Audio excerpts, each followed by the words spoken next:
to pray. There's no angels where I go, only pieces that are broken, scattered dreams across the floor. I'm home.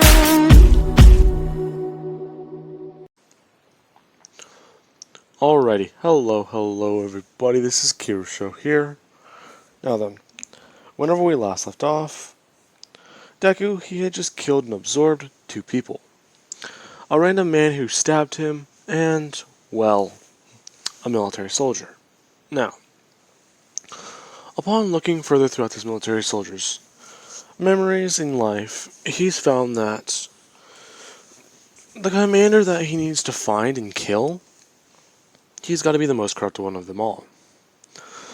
So, if he can take him down, then he will at least expose this part of the military. Doing so, however, will be a bit more difficult. So let us do a little bit of a time skip. Deku being 8 years old right now, we will cut to him being 9 years old. So, a couple months, if not around a year's time. Deku, he has been able to find an odd balance between this double life and being at the settlements, usually going out for supply runs, filling up a bag and leaving it in the store, locking the door behind him, and going to see Elizabeth Green to talk to her and actually figure out more things. He has been able to get control over his claws and actually get a bit of an upgrade, where his claws got a little bit bigger and a bit sharper whenever he did absorb something. Finding that his skill is evolving, or his weapon system, as you can quite simply call it, as Elizabeth Green did want to test him out in combat. She would be fighting him and actually slashing him, whereas she's messing with him quite a bit. Deku actually fighting around and slashing and maneuvering against her.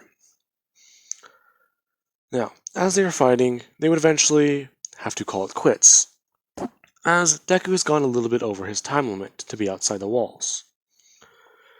He would come back and he would be sneaking his way in.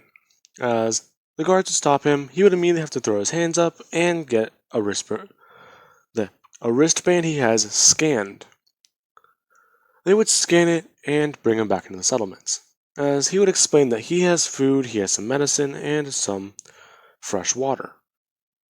Now, he would offer a water bottle to one of the soldiers, and they would just accept it without saying a word.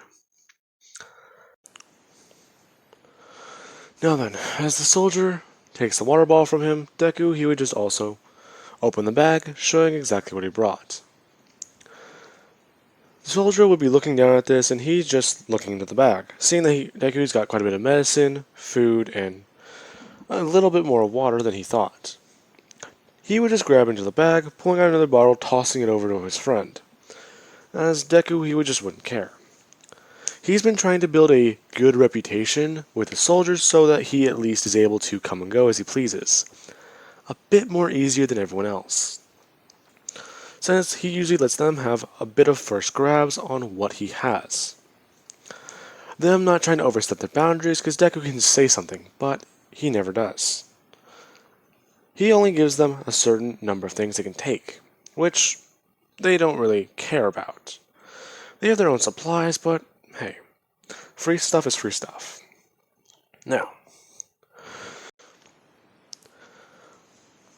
Now, a bit of a status update on the city. Everyone has known that the city has gotten a bit better, because since the military and the heroes have been rolling in, they've actually been able to fight the infection. The yellow zone Deku lives in, and the town he is in, it is now considered to be the green zone, or at least the edge of the yellow zone, where they used to be in the direct heart of it. Now, Deku, he does find a bit of peace with the fact that he is actually a little bit safer here, as they would do one thing. Deku, he does overhear some soldiers talking about things, and one of them actually does mention the corporal's name. The corporal Deku does need to find. Deku, he would walk behind the corner, and he would just walk throughout the entire alley, as he looks around, shape-shifting into the soldier and immediately walking out, talking to them and referring them by their names. as they are a bit confused, asking him where he's been. He would just say that he had to go back to base and give a status report because the radios are all fucked up, which they wouldn't believe.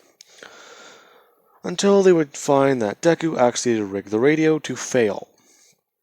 Now, he only rigged it after he transformed. Now, with that, they would be a bit confused as to why this didn't happen earlier. He would just have to say that he repaired it earlier, or at least tried to, before the piece of shit gave out again. He's guessing it happened. Them just acknowledging him and trying to walk away. Deku doing one simple thing. As one of them turns their heads, Deku immediately throws his hand outward, smashing it into the soldier's mouth and beginning to absorb him. As he would do that, the man would turn around, watching as there's only one guy. Where the fuck did Gomez go? He went off to go take a leak. Guessing that kid put something in the water. Figures. Straight rat. Now, as the guy would say this, Deku, he immediately just thinks that the soldier, he does know certain things. But clearly he's not the one in charge. So he does have to take out the last guy. As he would sneak up behind him, trying to mess with the radio. Deku immediately consuming him and absorbing his body. As there are now 3 soldiers missing from his camp. As the radio would come back on, Deku, he would tinker with it a bit more, giving a report that 3 of their guys went AWOL. And it's quite annoying. They've gone missing and they can't find any trace of them. Now, he would just have to also give a status report that Elizabeth Green, she was sighted in the area earlier. So, he thinks that the dumbasses may have tried something. As he would immediately turn off the radio, and bring his hand up, smashing it down. Now, Deku would immediately walk out as he transforms back into himself, without anyone noticing, as he does head home. He begins to talk with his mother a bit more and see exactly what's happening.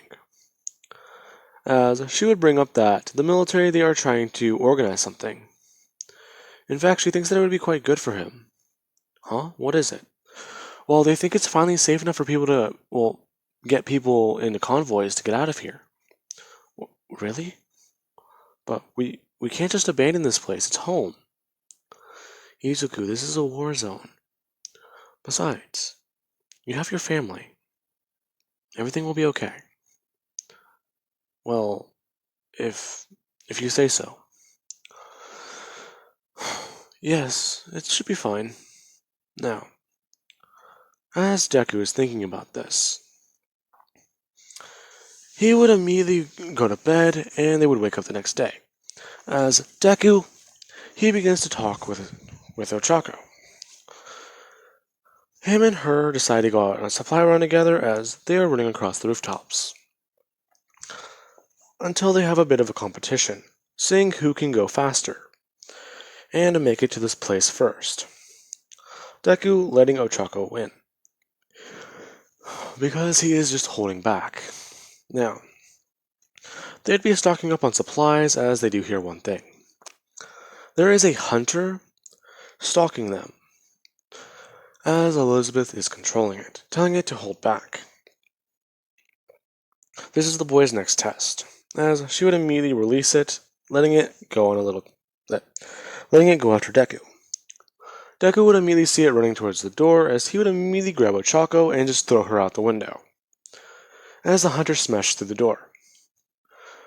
Deku immediately jumping out after her, and him and her beginning to run, as he would grab onto her shoulder and begin to run. She's asking exactly what the hell just happened, and he would just say he saw a hunter. She would immediately turn her head as she watches it, and she begins to use her quirk. Slipping off her gloves, she would tap onto herself and then tap onto Deku, as they begin to float up into the air. Now, these two are holding on to each other as Deku, he is closer to the wall. The hunter immediately jumps up into the air as Deku puts his feet up and bends down, or at least trying to, but at least able to push off the wall. pushing Ochako out of the way as the hunter does slash into his leg. Now, after that happens, this is whenever one thing. What happened? She would immediately be in shock seeing Deku actually in pain, as she does try tapping her release. As he does so, Deku would begin to fall, as he would immediately start falling towards the hunter. He would actually just pull out his knife as he actually does swing it over to his head and smash it down into the hunter's throat, and or his skull. Immediately beginning to twist it as Ochako, she would pull out her sidearm, Deku immediately just backing away, as she would immediately begin opening fire, as she would shoot it in the head. The hunter is still trying to move around and, well, attack, but with most of its brain turned into a slush, which is whenever Deku, he would walk over, pulling out his knife and immediately pulling out his own sidearm, as he would just fire point blank into this thing's skull, taking it down. These two immediately just going back to the store and grabbing things they missed, along with getting Deku patched up and immediately heading straight back to the settlements, as Elizabeth would have gotten there first. Now, this is whenever Deku, he is just waiting, or Elizabeth is waiting. As Deku would have been brought back home, Ochako immediately dragging him in. These two are exhausted and panting as Deku does have a stream of blood running down his leg. Inko just asks exactly what happened, as Ochako would have to explain that he got slashed and hurt again.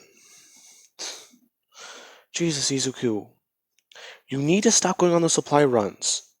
You don't have to do them so often. No, I'll be fine. It's nothing to worry about, just as Deku would try standing on his leg, actually just wincing in pain, as he does fall over. He just says that he'll be fine, he just needs to stay off of it for a minute, as Inko would check it to make sure it's not broken. The slice is deep enough to somewhat expose bone, but it should be fine. Deku somewhat healing himself after it cut through part of his leg. Now, after that happened, Inko would get him patched up and tell him that this is going to be his last supply run for a while. As Deku, he's immediately realizing that that's not a good thing. Now, after this, the military would begin loading up a convoy. As Inko, she is telling Deku if they should go now. Deku just saying that they should be fine, but they should at least wait for Ochako. She would say that should be fine, she'll be on this one. But Deku, he's in no condition to move, as he should be staying off his leg. Ochako would try helping him onto the convoy, as they would get on, and go to leave the city. Now, Elizabeth was counting on this as she has one thing planned out in her mind. The convoy is going to be attacked, and things are going to happen. But that is where things will be different. With that being said, the convoy is making its way out of the city, as they are on the bridge. The hunters would immediately begin coming in swarms and flocks as they are trying to get through the military, breaking through the defense as one immediately is running straight for the convoy, along with a couple flying monsters. These are birds that carry the infection and actually do have blades for wings. They would come swooping down as they actually are slashing and killing quite a bit of people. Deku being in shock as he would just bring up his arms and have one slice through the wrapping he has covering his forearm. As he does fall over, a hunter immediately smashing to the side as actually just flip the vehicle over into the water. Deku being immediately confused would watch as he just stands up off the ground, somewhat limping. He's looking around for any survivors as he sees Ochako and his mom. His mom is trying to get to higher ground as she actually is climbing and immediately waving over for Izuku. Now, Deku's kind of confused for a second, but he has no time to think. He immediately goes to run for a Choco, but as soon as he does so, a hunter would run by, immediately picking her up, biting straight into her neck, as it is taken off with her. Deku is heartbroken, but before he can even begin to cry, he just runs over to the wall, immediately starting to climb up it, as these two would do so. Inko actually grabbing Deku and pulling him up, but not with telekinesis, with something else. Deku is just looking down as Elizabeth would have actually extended out her arm a little bit and pulled Deku straight up to her, as she would just be holding on to Deku. She would just explain that they'll be okay, they just need to get a little bit higher, as she would have begun to climb. Deku just asking her why she's not using her quirk, and she's just saying that she is, as Deku can see clear strain on her face. Realizing that she is actually not using her legs. Inko actually did get her legs injured by one of the hunters. And Deku looking down to see that she is actually bleeding a lot. Now, afterwards, the heroes would immediately come in as you have President Mike immediately scream at the hunters. They would immediately begin to retreat as Elizabeth would have covered her ears, somewhat beginning to fall, but just staying afloat in the air. Now, as soon as that happened, she would immediately move forward as she would just grab back onto the pillar they are holding onto, as the heroes in the military would begin sweeping and cleaning the bridge, as they would go over the reports. They would make a bit of a settlement on the bridge for a second, making a makeshift medical tent, as Inko is going over reports on who is alive and who is dead. They would have found Ochako's body, as they would just classify her as deceased, Inko being the final coroner on the report, as she was able to witness it. Now, she would have laid a blanket over Ochako's body, as she would just look away, and see that Deku, he's just sitting there looking off into the water. She would just walk over and immediately tell him that she's so sorry, that she couldn't save her. Deku, he would just shake her off as he would just say that it's fine. It's okay. Izuku, no it's not. That was your best friend. But, as she would just hold up one thing. Deku turning around seeing the snow globe. Being in shock that she kept it for this long. He would just grab it and just hold on to it, as he doesn't know what else to do. He would immediately just take off his backpack and as he would put it in, as they would begin to walk along the bridge to a better place. They would finally arrive as they were set up in a new refugee camp in the town where the main story takes place. Now, Elizabeth Green is out of the city, and she has a new objective. With that being said, I do hope you guys enjoyed the video, and have an amazing day. I will catch you guys in the next part.